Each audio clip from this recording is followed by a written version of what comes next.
याद है तुम्हें, जब आसमान सिर्फ नीला नहीं होता था बल्कि उस पर रंग बिखरे होते थे, पीली, नीली, लाल, सब्ज पतंगे, और गली में हर तरफ एक ही शोर होता था, ओ काट दी। वो दिन जब हाथों में चरखी होती थी और दिल में एक ख्वाब, अपनी पतंग को सबसे ऊंचा उड़ाने का ख्वाब। सूरज सवा नेज़े पर होता, पसीना बह रहा होता, लेकिन हमारे चेहरों पर खुशी का ऐसा रंग होता जैसे हम ही दुनिया के बादशाह हों। दोपहर को जब घर के सब लोग कैलूला करते, हम चुपके से छत पर चढ़ जाते। चरखी हाथ में होती, मांझा बाजू पर लपटा होता और नजरें आसमान पर होती थी कि कहाँ किसकी पतंग को निशाना बनाना है। पतंग उड़ाना सिर्फ खेल नहीं था, ये एक फन था, एक मुकाबला, एक जुनून, जिसमें हाथ कटते, कपड़े खराब होते, लेकिन दिल कभी नहीं हारता था।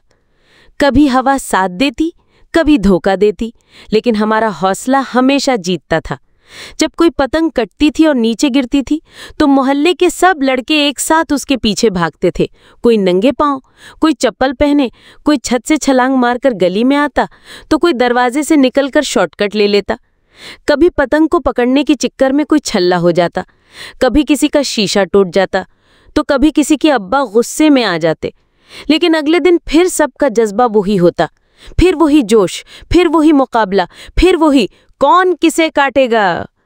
वो वक्त भी क्या वक्त था जब दोस्ती पतंग के मांझे से मजबूत होती थी और दुश्मनी भी एक पतंग कटने पर हो जाती थी। लेकिन शाम ढले सब सुलह कर लेते, एक दूसरे को चरखी थमाकर कहते, कल तो मेरी बारी। फिर शाम होती, आसमान नारंगी हो जाता, पतंगे आहिस्ता आहिस्ता नीचे आती और छतों से आवाज आती, नीचे आ जाओ, खाना ठंडा हो रहा है। घर पहुंचते तो कपड़े मिट्टी से भरे होते, हाथ मांझे से कटे होते, लेकिन दिल वो खुशी से लबरेज होता। अम्मी पूछती, क्या हालत बनाई है, और हम सिर्फ मुस्कुरा देते।